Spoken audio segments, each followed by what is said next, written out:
Man, and it was even worse in Panama because of the drugs. Mm. I think my first weekend, it was a cat with a needle in his arm in the bathroom.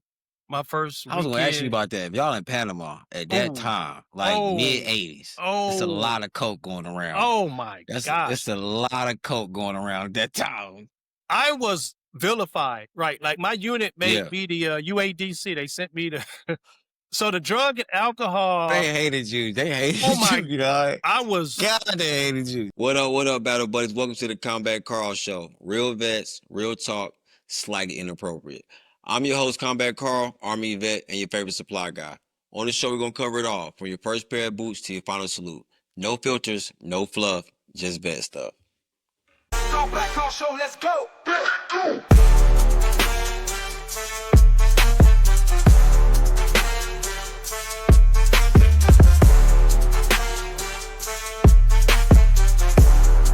Combat Carl Show, let's go. What's up, battle boys? It's Combat Carl Show. I'm your host, Combat Carl, and I have a special guest, former U.S. Army Sergeant, First Class Cort Mahan. How you doing today, my man? Oh, awesome! Thanks for having me. I'm so glad to do this episode with you. I appreciate you stopping by today. I have some couple questions couple questions for you, and I just want to tell the world about you. A part to tell you people your story. I think you're a super dope human being, super dope person. And yeah, I just want to tell the world about you. So, with that said, I want to go and tell people how I first met you, and you could tell people when we first met. And Okay. that'd be great. Matter of fact, why don't you go first? Why don't you tell people how we first met? Well, that was a funny story. I was renting a house Mhm. in Olympia, Washington, and I put it out on the military website. And I remember I got a lot of requests, and I believe My first wife. I wasn't really sure if I needed you to rent the house or whatever. And I remember Yeah. your wife wanted it, and I don't know how it went down, but I thought it was over with. And then you Yeah. came back and you was like, "Hey, no, I really need to see this house. I really need to rent this house." And I was like, "Okay." And that's how I remember meeting you. I didn't think I would be renting a house to you, but but you insisted that no, we want to rent this place. It was what you wanted. Yeah, it definitely had fit the bill what we needed at the time. Well, I had a small family at the time. It was definitely work. I was like, when I first met you was through that website. She was like, it was PCS into Fort Lewis. And I was like, man, she found a place she really, really wanted. Like, it's going to be like, okay, let me just keep calling. Let me call him, man. Let me call him. Jesus, please. Let me just call him, man. So, and I was like, kept blowing you up, like, man, I really want to rent this place. I really want to rent this place, but I can get it somewhere to lock the girl in, and then, from that, you were a great help to my family, and one I appreciate. You guys watched our kids. You guys, when I deployed, you guys looked out for my family when I was gone. Man, you were just a blessing to my family. So, I mean, I just appreciate you. So, I just want to tell you a story, boss man. Yeah, thanks. Yeah. Appreciate it. So, let's start with what was your MOS? I was infantry. I Okay. was 11 Bravo, Mm-hmm. 11 Mike. Okay. And how long did you serve? 20 years and 22 days. Okay. And why did you join the military? Oh my gosh. College, it was a couple reasons. Okay. Number one was this is funny. My Mm-hmm. then sister's boyfriend, I'd already graduated high school. Uh-huh. My grades were meh, and Yeah. I was accepted to go to school and all that. And I saw the writing on the wall as far as debt, and I didn't Mm-hmm. want my dad to take all his debt, me going to college on student loans. And my heart wasn't really into it. I was doing it because that's what you normally do. You go to Right. college, especially where we're from. There's not a lot of military anything going on up north Mm-hmm. in Milwaukee, Wisconsin. So my brother-in-law or my sister's boyfriend said, "Hey, come down here and, you can come work with me at my job." And I Mm-hmm. went down there. It turns out this job was basically just a janitor. and I didn't get the job. And so I want you to Mm. think about that for a minute. I go to I'm not good enough to clean toilets. So I'm at my low. I'm like, wow. Right. I didn't get a job Wow. to be a janitor. And Dang. then Yeah, I my get you. other sister's boyfriend was like, hey, man, you should come with me. If you join the army, I could be an E2. And I was like, what's an E2? Like, Right. I had none of this was, and I went down there and I talked to the guy. And Okay. I ended up joining because at that time it was the best option I had, which was, you know, not a lot. Mm. Okay. Okay. Did you come from a military family? No, no. As a matter of Okay. fact, I didn't have much to go by. I had a friend of mine up the street, and he had gone to basic. This was wintertime. I'm in Milwaukee, Wisconsin in the winter. And he Okay. came back and he had on combat boots. And he was back home on leave and he was shoveling the snow. And Okay. I didn't have anything to go by except for what I saw on TV. So I had a Okay. distorted view of the military. So he came back shoveling snow, and you know, and I know now, combat boots are not warm. And Right. he's out. Matter of fact, he don't jump boots, shoveling Oh, snow, I got some and jump boots in here right now. and I'm thinking he's got some sort of super gear on his feet. Right. Yeah, these are. But yeah, I'd never seen jump boots before, Right. so I thought he had something cool on. And now I know. I know better. Yeah, and I didn't really know what I was getting into. I just knew it was better than what I had going for myself at the time. Mhm. Uh, so I went down there and talked to him, and then the recruiter. But at the time, I was living with my grandmother, Jehovah Witness. So you're not joining the Okay. military in that house. So I Right. talked to my dad. I had to move out and Mhm. stay with him. So I joined the army and not have that friction in the house. Right. And my dad couldn't tell me anything because he didn't join. My uncle did, but Mhm. I hadn't really talked to anybody besides them. One uncle, he spent a little time in Korea, and he told me that about that experience that I didn't couldn't relate to what he was talking about. My other uncle, he went to Germany, and they both overall said it wasn't a bad idea. So I decided to try it. Mhm. Where you originally from? Milwaukee, Wisconsin. Okay. All right. You think Giannis gonna stay? Side note, do you think Giannis gonna stay? Yeah. I think so too. I think he's gonna stay. I hope so. Well, All right, back he to loves the the community. go ahead. He I loves think the so. I community. think so too. Yeah.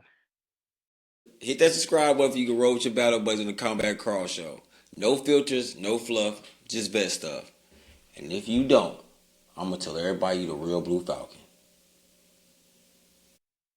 All Yeah. right. What did you want to be when you grew up? I didn't When you was have growing up, excuse me. I never thought about I remember telling because I had this love of animals. And I Mm-hmm. remember saying I wanted to be a marine biologist. Okay. Uh, but I didn't know what I was really saying. It sounded cool. It seemed like that was a world that was interesting to me. Um, but that's what I used to say. Okay. Um, So where were all the places that you were stationed at? I was stationed in Fort Benning, Georgia. I Okay. was stationed at Fort Clayton, Panama. I was stationed at Fort Stewart, Georgia, and I was stationed in Mannheim, Germany. Mm. And I went back and did a stint as an Army recruiter in my hometown, Milwaukee, Wisconsin. And then I finished my career at Fort Lewis, Washington. Did you? Man, you said nobody. So nobody joined your neighborhood. So you all had a battle buddy system back then? Nothing like that, right? No, they wasn't doing that. Okay.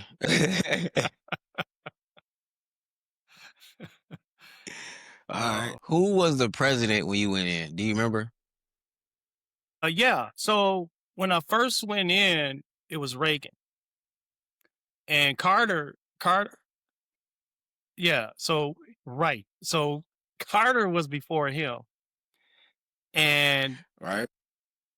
and there- and apparently, now we all know, apparently though, uh, that's when the money started flowing into the army. Because Mm. prior to Reagan being president, we come Mhm. out of the Vietnam War, and the army was pretty much a hollowed army. And there was no money for training. All my leaders were non-vets. And then by the time I came in, they started changing the standards, uh, and the money started to flow. Yeah. So Reagan was president. Okay. All right. How did your friends and family react to you joining the military?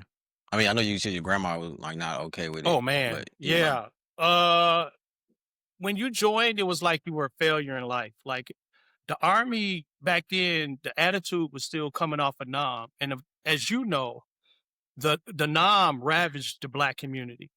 Uh, Right. so joining the military, the community still had that sort of taste in its mouth about the army overall.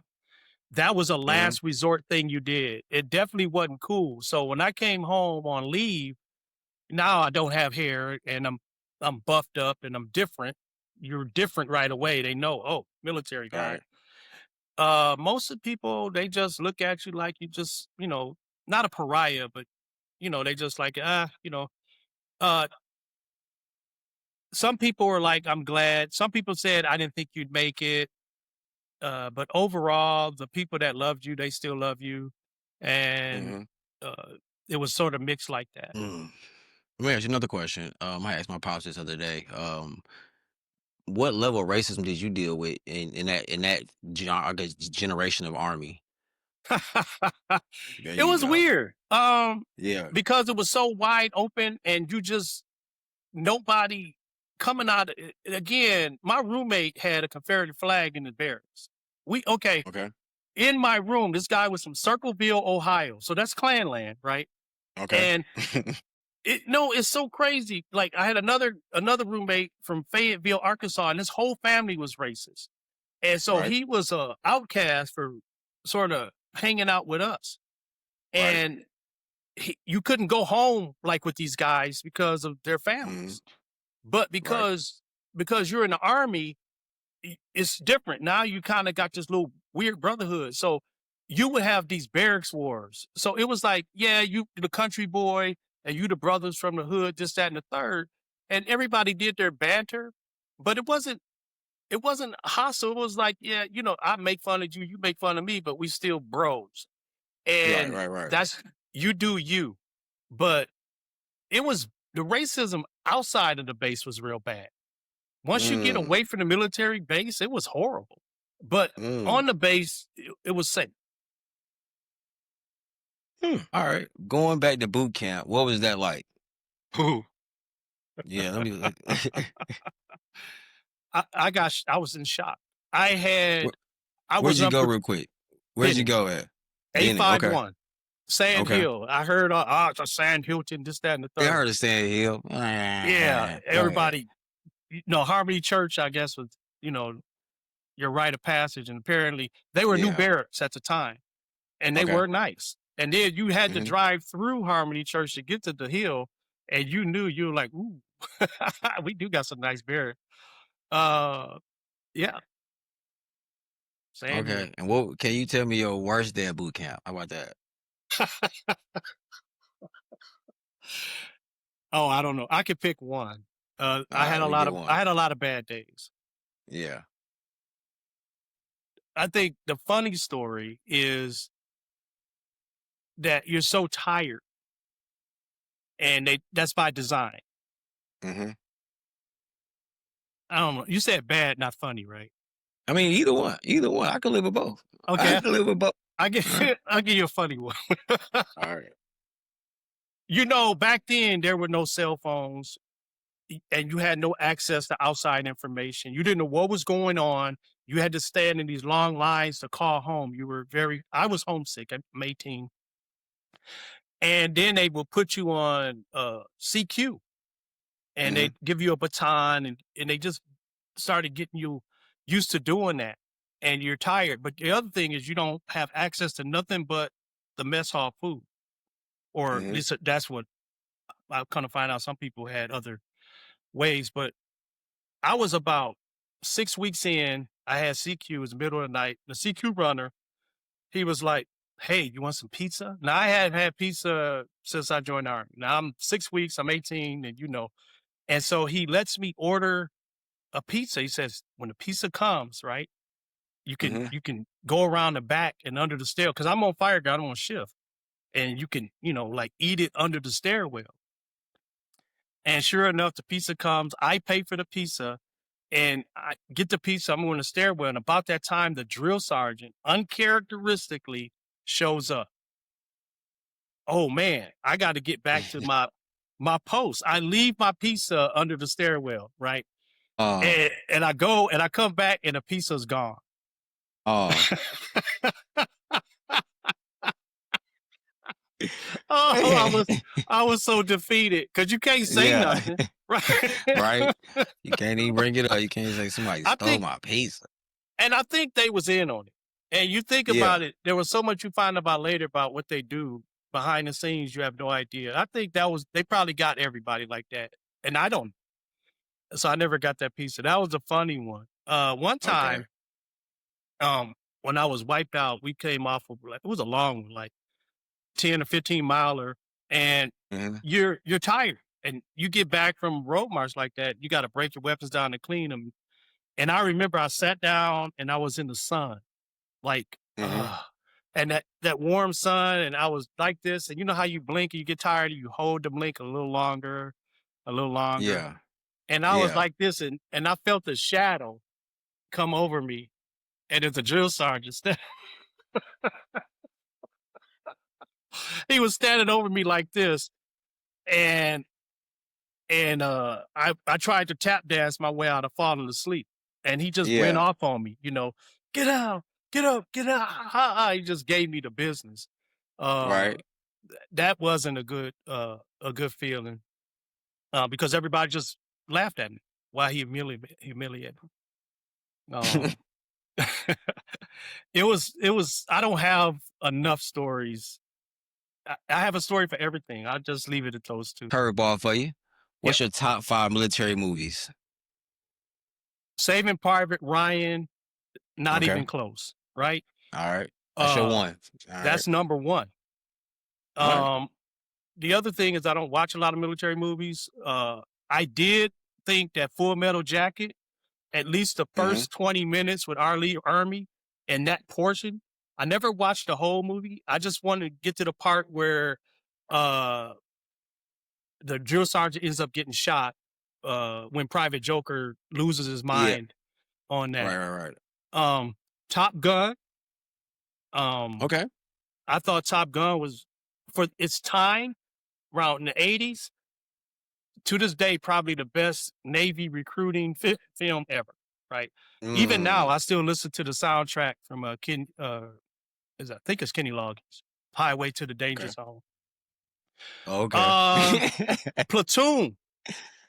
All right. I did an NCODP on Platoon during we would have to give classes during holiday breaks because it Okay. was about the ethics and all the stuff that went on in Nam.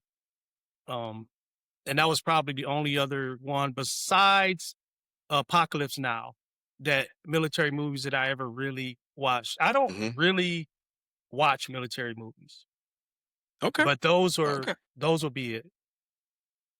Let's go with who is someone you looked up to in your military career? My military career was Sergeant Major Kenny. I was I was stationed in Panama, and back then he was a non-vet, big time, and he looked after.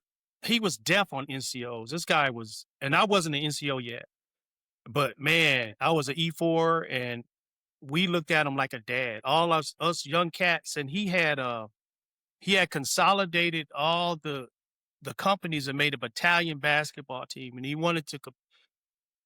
He was real big in the esprit de corps and things that unified unit and motivate you. And he made a battalion basketball team, and we always had sports day. uh, and he was a stickler on detail, and he'd show up out of nowhere when in the least expected. And I was a dragon gunner. This is a good one. So at that time, the Army had a Dragon. So it's an anti-tank missile, flies by wire, and we were having the exercise, and it would culminate with all these important people showing up in antennas, and they want to see you do this. So you're all night digging your primary, your alternate position. They got all the missile rounds, and Mhm. I'm the senior guy. And it's a bunch of us young cats firing dragons, and it was the middle of the night, and we were just rotating on at that time, you go down on a nap, I got guard. You go on a nap, I got guard. And you could hear the Humvee. It wasn't a Humvee, I'm sorry. It was a Jeep, this old 151 Mhm. Jeep. You could hear it. It's a very distinct sound when you hear a Jeep roll up. And it Okay. was dark. And I challenged him, and it was Sergeant Major Kenny. He Mm. showed up in the middle of the night, and he jumped in the hole, and he wanted to jump in on the rotation and be one of us on the shift. And while we Mm. were there, he's just talking to me about life. Right? Mhm. So I'm this young cat, and the battalion sergeant major, and back then, Army was a little bit different, I would suspect. But you looked at these guys like larger than life guys. Like you didn't even talk. Mhm. When I came in, you talked to your team leader, squad leader. That was it. You didn't talk to your platoon sergeant. So it was different world. So the sergeant major is in your hole with you talking about life. And then when the daybreak came, dawn came, and we got ready for stand two and get ready for, okay, we're about to do this thing. He left. He got in his rucksack, and he went off somewhere, probably back Mhm. to wherever he told his driver to park. And in the morning, when all the important people came, he was up there. So, I Mm. don't think they knew that he spent the time, time with us while we fired our Dragon missiles. But he was also there for me when my mom died. So Mm. yeah, uh, I was in Panama, Mhm. and back then you get a Red Cross message, Mhm. and I'm 20, and Mhm.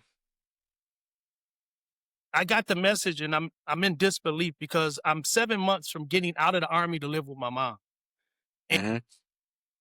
and I remember just not having, what do you do? Right? They got to get you home. And it was like a Sunday, and he showed up in his own, like he just showed up that Sunday, and he hand carried me everywhere I needed to go, and made sure I got to the Mac terminal to get home. So that that guy was just a dude. And I remember when I went to PLDC in '85, Mhm. the year before that, and he wanted me to be his driver. And Okay. I didn't speak Spanish, and that was a All right. requirement. And I was really honored that he even brought it up. So Mm. I remember when he got sick or something happened to him. Um, all of us, we found out, we was like, oh man, Sergeant Major in the hospital, Sergeant Major in the hospital. And we Right. all went to his hospital. And I know he was probably blown away because you don't Mm. understand how much impact you have on young people. And Right. Right. as Right.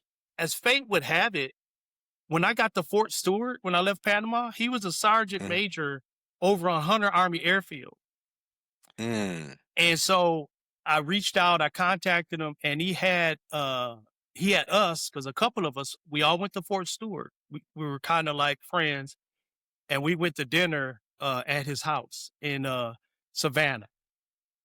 Okay. And he's from North Carolina, I believe, and his wife. And they had a gorgeous home quarters, I think. And it Mm. was quite the spread. So that guy was the dude. Since you had a great leader, can you tell me about do you ever serve on any poor leadership or toxic leadership that we talk about? Woo! Yeah. Once you start making rank, it gets real Mhm. political. Mhm. And it happened to me here at Fort Lewis. No, actually, it started in Germany. I made Sergeant First Class pretty quick. And I remember we were training up, and this is when Bosnia was kicking off. And I was a staff sergeant. I had my own platoon though. So I wasn't, we was good. I mean, we was good as a platoon. And I remember uh we were training for Bosnia, but I was getting married. It's my first marriage. So I needed to establish, like quarters and get a place and get your family. It's a whole bunch of stuff you got to do. Of course, they bring them overseas. And some people were allowed to just take leave. And then all of a sudden I'm not. I'm so mission critical. And at that time, Right. I was so I'm not a politician. I don't play poker well.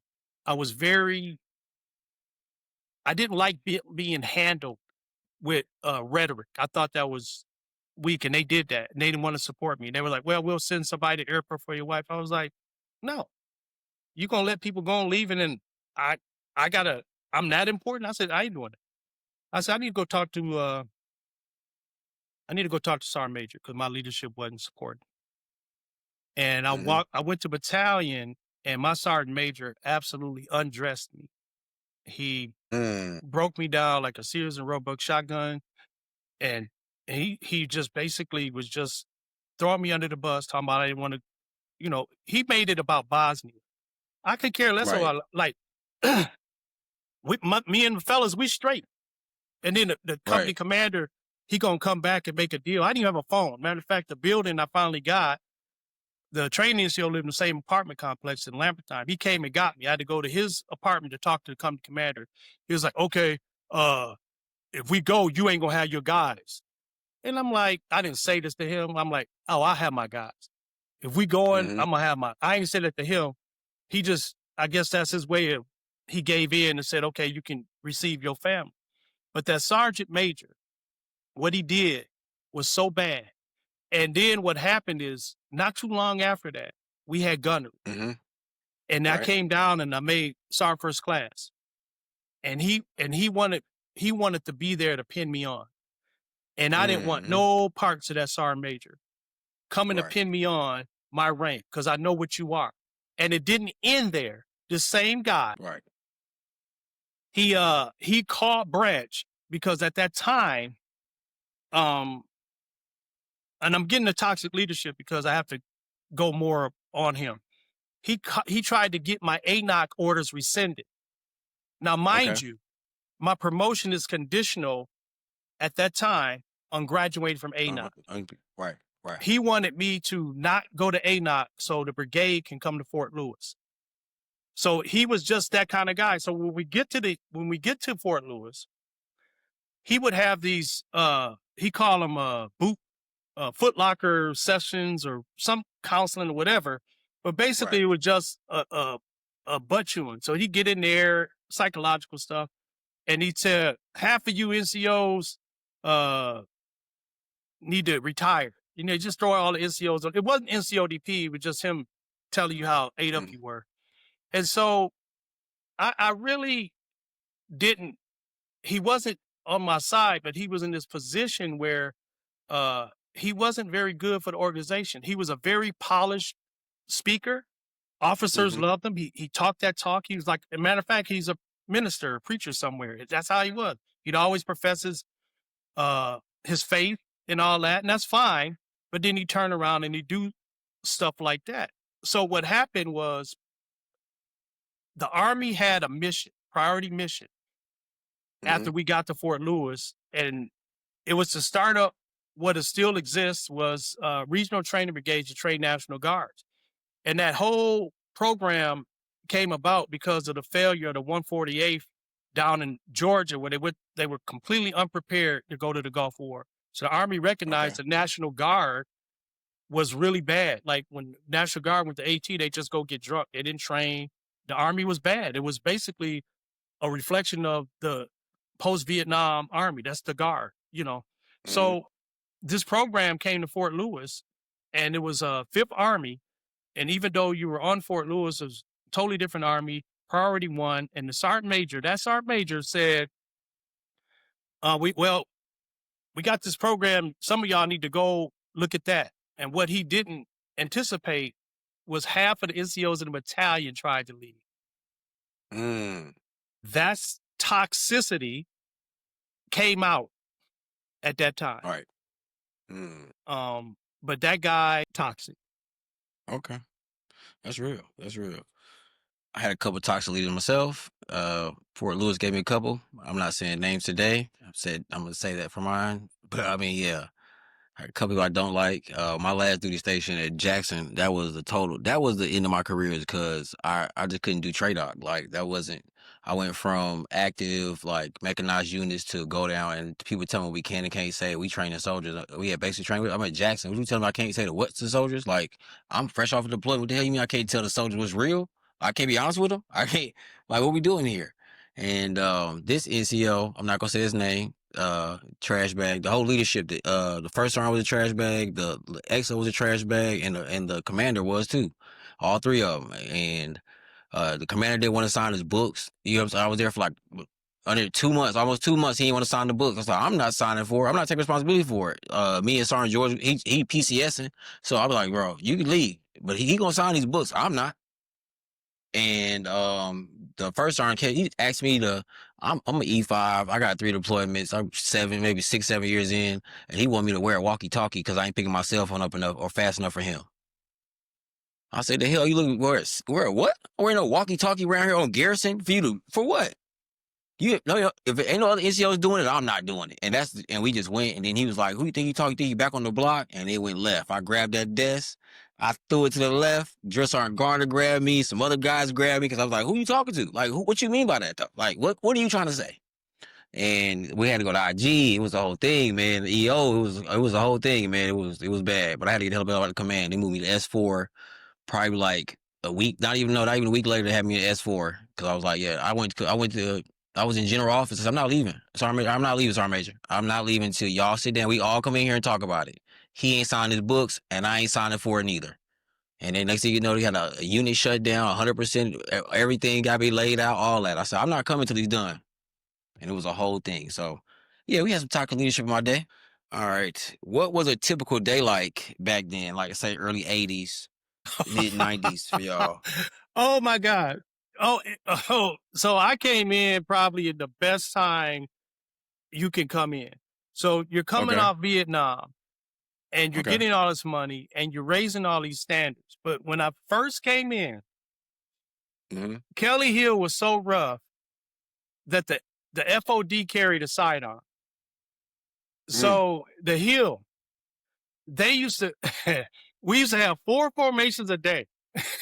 Okay. For accountability, that's wild. Yeah. It was crazy. And then as soon as the flag went down, that place was wild. When we would come, what was a typical day like? So you would, you had morning formation. Then you did PT. Then you had work call formation. And we're in a mech unit. So we went to the motor pool. At least on motor pool Mondays. Right. Yeah, motor pool Mondays. Right. And then you come back and you have formation after lunch. And then after lunch, you had closeout formation. You had 4 formations a day. But it was so weird because back then everything was so wide open, like drugs and alcohol, right? Like we had beer machines in the barracks. Everybody drank. Everybody had stereo wars. Everybody was doing crazy stuff off post, on post, the blotter. It was just sort of unchecked. And when you come from the field, they called us, matter of fact, they joked, they called us Alpha Boom. We come from the field and then people got ordnance, people they had to evacuate the barracks. Oh, man. And it was even worse in Panama because of the drugs. I think my first weekend, it was a cat with a needle in his arm in the bathroom. My first weekend. I was going to ask you about that. If y'all in Panama at that time, like mid-80s, it's a lot of coke going around. Oh, my gosh. It's a lot of coke going around at that time. I was vilified, right? Like my unit Yeah. made me the UADC. They sent me to so the drug and alcohol. They hated you. They Oh hated my! you, dog. I was. God, they hated you. Go ahead. Oh, it's even more ironic. My All right. roommate's girlfriend worked downtown at one of those clubs, Okay. and she supplied him. So my roommate's Mm. a cokehead, and I'm Right. the unit UADC, Right. and people Whoo! were beating. We would have these piss tests, and it was such a problem that we had to eliminate. They'd always get off on a chain of custody, chain of custody, chain of custody. So I remember Right. we Right. sat down, me and the XO sat down, and I was everything. So I had this Right. bottle. I walked in with you. I had to watch you do it. I Right. had to secure bottle, label it, and that fixed all of that. And all of a sudden, Mm. these things were sticking. The price Yeah. that I paid, though, I was a lonely hombre. Man, I know, man. Like, golly, you had to be back then, dog. Like, Yeah, man. yeah, it was bad. Hey, check this out. The Yeah. coke was so bad.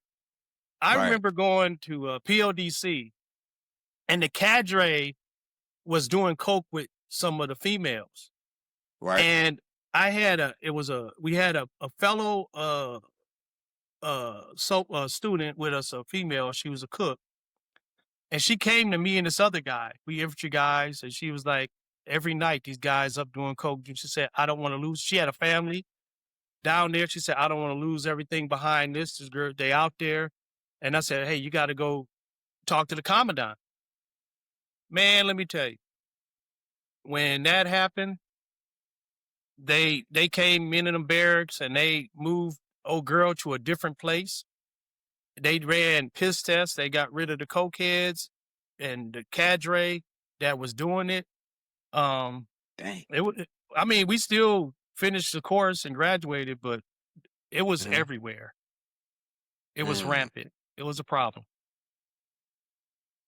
I heard stories. We heard stories like, yeah, we had a couple like, I'm not saying layovers, but like guys that they were higher ups, like sergeant majors that was telling stories like when guys were off and juiced stuff, like it was this, that, and the third. So yeah, yeah. All right, curveball for you. Back then though, Not you know what I'm saying? When the curveballs. coke was good and the music was popping. What was your top 3 songs on your playlist though? See, okay, I'm stuck in the 70s. Okay. And so I never had, I used to like Kool in the Gang. Okay. That was, and I never had any playlist songs. I didn't have a playlist. So You had to, okay. I know CDs was like you had to, back then. CDs had to be like the thing. You put a they CD on, you got to listen to the whole thing out. just came out. Okay. As a matter of fact, I remember because I bought a CD player with $600. It was a Carver CD player, silver stereo. It was, and I bought it at the PX in Panama. Mm-hmm. And at that time, Tina Turner's Private Dancer album was out. But I was buying CD for the quality of the sound. It wasn't really because like all the cats from New York, they was listening to Houdini. They was listening to the Curtis Blow. They was listening to all Right. the rap, right? And that's Right. all you heard. Everybody still had boom boxes. Like Right. walking around like my roommate was from Philly. He had a big Right. boom box. I got a picture of me and him standing around. I should have gave that to you. Yeah. You So got time. it was all the rappers from the 80s coming up. But I didn't have a personal like playlist. I just listen if it was from the 70s because growing up that's what I had. I used to Okay. listen to this radio station, 2 radio stations, I-94 and WOKY, and then there was a WAWA, this back in Milwaukee. And whatever they played was whatever they played. And so I was good with all of it. So I didn't really have Okay. a genre specific. It was good. It had some feeling, some moving, some soul. Obviously, Motown, huge. That was my playlist. Okay. Next question is who was your best battle buddy? Like, yeah, who's your best battle buddy during your military career? I mean, you get a lot of relationships My doing best doing friend. this thing. Your best My friend. Who's your my best friend? You Romeo met him Vic in the military. Romeo Victorio. So Okay. he is still my best friend. All right. When I I met him in Germany. He wasn't. Okay. I was a platoon sergeant as a staff Mm-hmm. sergeant, and Okay.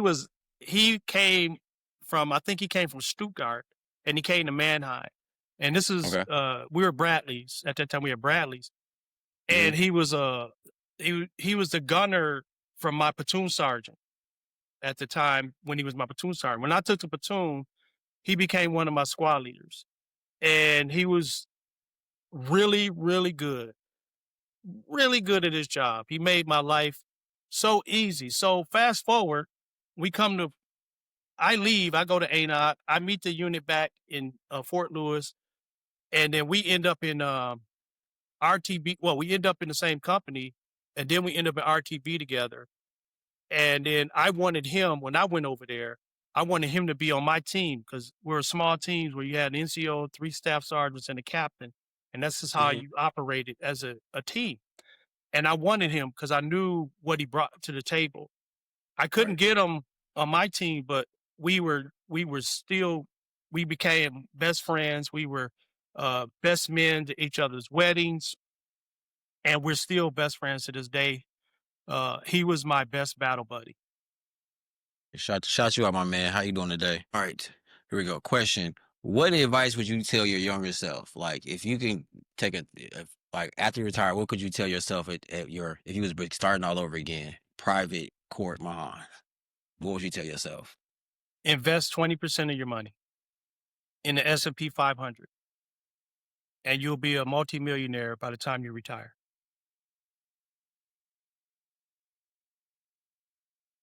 That's the same advice I still give people. All right. Okay. So that question is, what's the best advice you never listened to? Mm. Don't get married to her.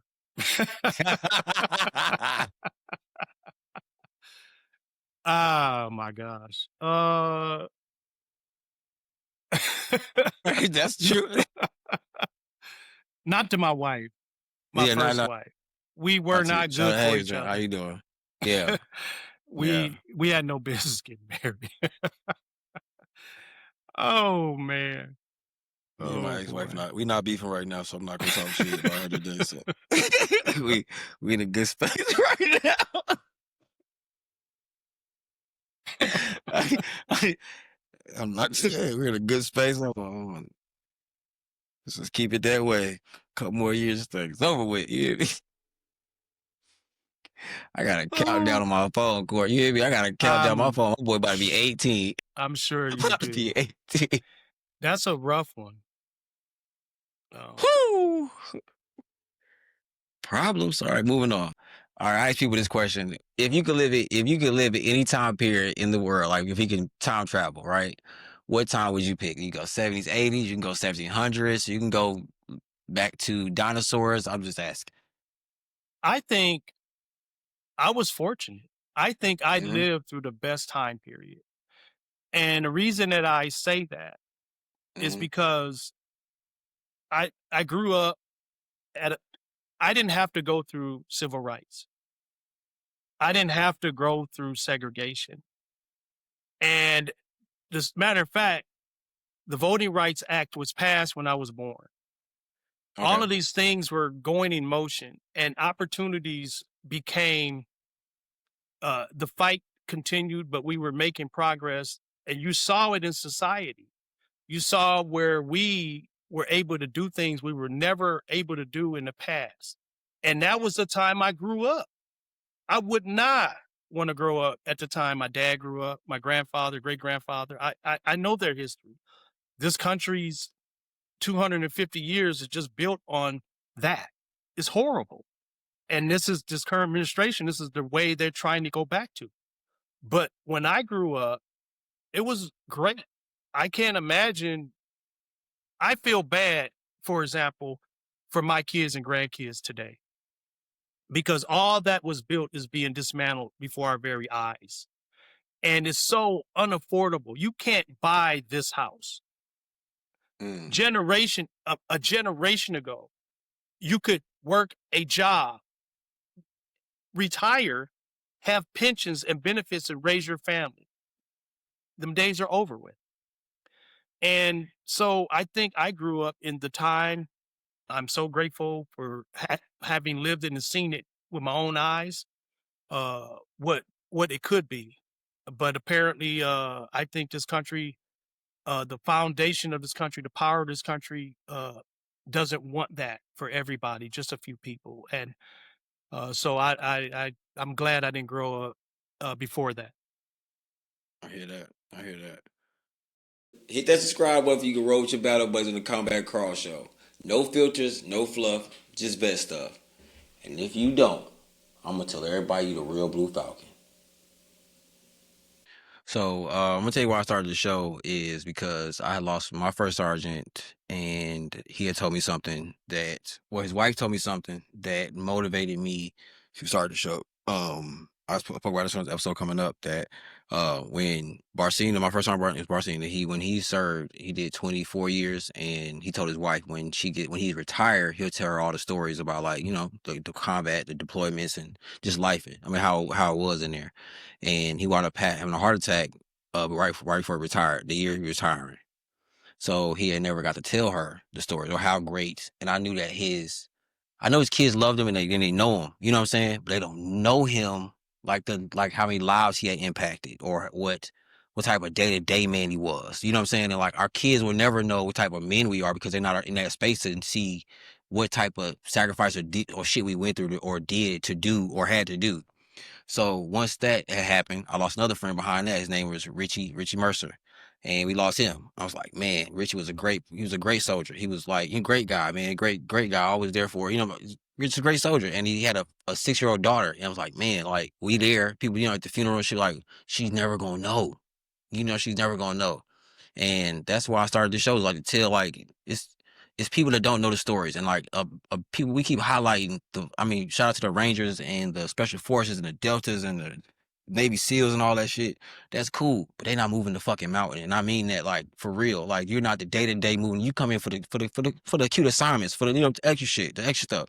But like day to day, we move the mountain, and I want families in America to know these real heroes because of somehow, some way, we got away from the heroes of the day, like people who actually, the teachers, the cops, the firemen, the soldiers, the, you know what I'm saying, the plumber, the guy, like we looking at weirdos out here, but not the people who actually doing something for the country or the community. So that's why I'm doing the show. I love it. Alrighty. What would you say is a good way or a better way for families to support their soldier, like during their time of service? I think we are getting away from the simple act of a phone call or a visit.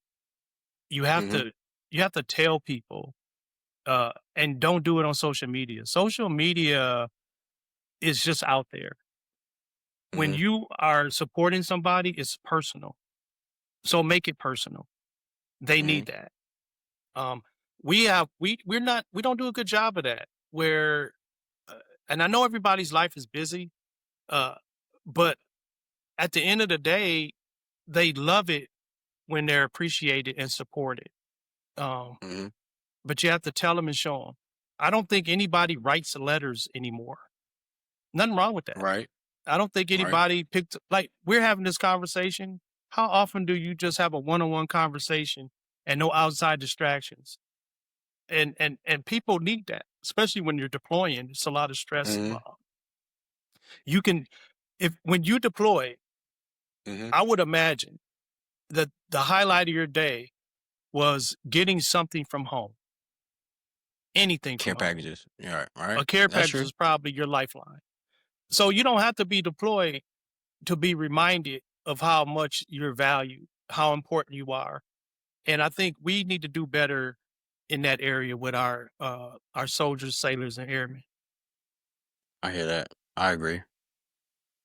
Let's see. How has in your 24 years, 20 years, or 20 years and 22 days, in your 20 years, how has that affected your view on the world? Like, I think it's the best thing ever. So I've read before that the best education you can get is travel. mm-hmm. I agree. We grow up in these little bubbles, and that's our world. Especially if you turn on TV and watch the propaganda that's being fed to you. You don't Mhm. understand, for example, that the United States is only 5% of the population of the world. Like, we're not all that we keep telling ourselves. The rest of the world be like, dude, what is you guys' problem, right? Yeah. They're, the cultures and the family, everything's so different on a global scale. You come out Mhm. of that world and you go and being deployed, you see how it can be. And it's Mhm. different, but it doesn't make it wrong. It's just something you don't understand. That's the best thing you could do is be exposed to the rest of the world to change your worldview. And it changes you as a Mhm. person and your individual relationships with people you meet day to day. Because now you don't look at them, you look at them Mhm. differently. And I think that's so important. If you can do that, do that. I tell people that, well, young, I guess people like when I go back home, Chicago, or those young kids, whatever, like, you never been nowhere. I said, look, man, when you leave America, they don't call you black. They just call you American. They don't even call you black. They say American. Like, you and that white guy or that Asian, they're all three of y'all Americans. And so, I mean, I feel like it's racist places, all around the world, but like the stigma of racism is the thickest in America. That's what I want people to know. Like, if you get out of here, it's a whole fucking different thing over there. It really is. And it's so sad. I remember coming from Germany and coming here. I would tell you that the best thing that happened to me as far as being stationed somewhere was to be Hmm. stationed at Fort Lewis, Washington, because the weight wasn't here like it was in other states. It was You know, I don't night and like day telling people. here. I don't like telling people how dope Washington is because I don't want to Whoa, this overpopulate it. place You is feel me? Like, amazing, I don't want to tell them. I'll be like, that's, right? me and my friend, we call it, it's our hideaway. We like, I love Washington. When I say Washington State, I mean Lacey, Puyallup, Tacoma, Yeah. Seattle, all the way down to Walla Walla. I love Oregon. I love Walla Portland. Walla. I'm Yeah, out here, baby. Like, yeah, I love the waterfalls, the scenery, the yeah, weather. I yeah. mean, it's all right. I mean, the food, the whole vibe of Seattle, Tacoma, Right. Northwest. I mean, It's it's a amazing. beautiful, it's a amazing situation. Yeah, Yeah. yeah, Um, we agree on that. Let's see. Okay. In your opinion of 20 years, do you yeah. think that you've seen a lot of stuff. Do you think we won the war? No, None of them, right? Or which one? You mean? there is no winning a war. So number one, nobody wins a war, right? Mm, So do your history. I'm looking at my library. I can look ahead of you. I've got a 3-book series from Shelby Foote called The Civil War. It's huge. But okay. every war we've had, the only thing we've done is lose. Now, the World War One and Two, kind of necessary because you got people that wants to take over the world. Right, But right, right. really, after that, and maybe Korea because you're trying to protect them from being taken, and great that you Mm, can do that. But they're still in a truce. They're still entire families never saw each other again. A lot of people mm, died, and they're still in a state of war technically over in Korea. Vietnam, yeah. I mean, a disaster, a police action, soldiers. You already know the story. 58,000 Americans died for what? So you can go to Vietnam right now and as a tourist, and it's recovered, but a lot of people died, and the question is for what? And both Gulf Wars, we understand how wars start, and a Right. lot of times they're started under a different pretense. Vietnam was the war of Tonkin. That was the excuse to start it. We know what Right. happened here. We finally got in the war. I don't think you win wars. Mm, I think everybody loses. Every once in a while, you have to come together though, because there should never be a time where you should take up arms and just kill people and invade their space. So if you can't defend yourself, it sure is amazing when other people can step in, i.e., Ukraine right now. And you have to fight back.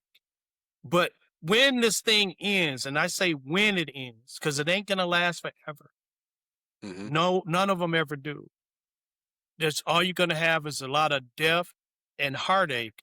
but you're not going to change the minds of Ukrainians by invading them. They're still going to remember and fight you every step of the way, and everybody's going to be miserable. And why did you do it? That's a real question. That's the same thing with Israel and Palestine and Right now, Gaza and all that. Yeah, all right that's now, wild, man. That's just, nobody wins. yeah, yeah. There's no win All in the right, war. okay. So with that said, my next question would be, what advice would you give somebody getting out the military? Mm. Right now, they're dismantling everything for benefits for veterans. It's bad. Mm, You have to. I believe it's only like 1% of the population even serves, right? And so it's not a lot. So 99% of people seem to be making it some kind of way. So, so if you're gonna get out, um, no, when you get out, right, when you because get you're out. gonna get No, out, when you gonna get out? You gonna get out. uh, you're gonna get out in a different time than when you came in. So going back home to your old hometown, that's not a winning strategy, right? It's not. Um, whatever it is that you think you want to do, you probably don't have the time to work on it before you get out. Uh, uh, just get out with an honorable discharge. First thing first. If you're gonna get out, First thing first. make sure you got a nice, clean DD 214. Yeah. Because everything after that is on you. If you were squared away when you were in, you will be squared away after you get out. The work ethic was there before you got in. It's going to be there after you get out. But that number one thing is make sure you get a good, clean DD 214 and try not to get out with debt. If it's Hmm. possible, try not to have a bunch of debt. As a matter of fact, try to have money saved before you transition because it's very expensive out here. That's very true. If you can do those two things, you've given yourself a great opportunity for the next chapter. Okay, so what in your life now brings you the most joy in your life?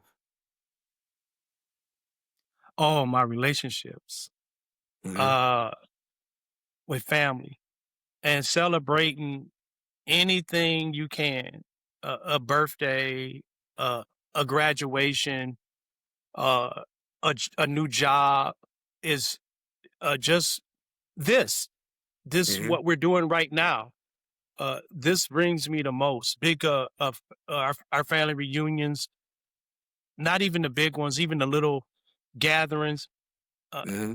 I appreciate people more now at this point in my life because I've lived long enough to have buried everybody. Most of my peers are orphans. Nobody's got their parents, and their aunts and uncles are aging out. And you Hmm. realize the important things have nothing to do with stuff. Hmm. So it's more about just relationships. If it's a good relationship, nurture it. If it's toxic, let it go. And time, make the most of your minutes and moments. That's where I am in my life. All right. And my final question to you is, how do you want to be remembered? I never thought of that. Somebody that loves his family. Now you more than that, buddy. Okay, I know you kind of modest. You more than that, buddy. I mean, like, you've been a hell of a That's a friend. You've hard been a hell of a ask. guy, man. I How do know, you want to man. be But remembered? I love my family. hmm. Uh, and relationships are complicated, and Hmm. you don't want to leave on bad terms, but you don't want to get run over. You don't Hmm. want people taking advantage of other people. But you want to be there when you can, but you can't save them either. They have to do it. Hmm. And I just want to remember, and that's why I say to keep it simple. I do love my family, and that's that's how I think I want to be remembered. I haven't. That's a very complicated question. Oh man. Uh, Well, man, I appreciate your time. I think, I mean, it's a real question, man. It's a real question. yeah, I just, that's I a say that great to say, question. I mean, not just my accomplishments, but like the sacrifices I made. I'm a real friend. I'm a real. I gave all. I gave them all and everything I had. Or I never abandoned a friend. I never ran from a fight. I never, you know what I'm saying, stuff like that. I want somebody to say I was a solid person from top to bottom. Nobody can say I slammed them out or didn't. I ain't talking about how or I said something behind your back. I said it to your face too. Like things like that. So again, my man, I appreciate you talking about the show today. And that's gonna conclude our episode again. So it's with you, my man. Yeah, thanks for having me. All right. Let's start here. All right. Yeah. That's a wrap on today's episode. Thank you for tuning in to Combat Carl Show. Make sure you like, subscribe, and share with someone who needs to hear this. For more updates and content, you can follow us on all social media platforms at the Combat Carl Show. Until next time, watch your six, keep grinding, and never let the world forget who the hell you are. Combat Carl out.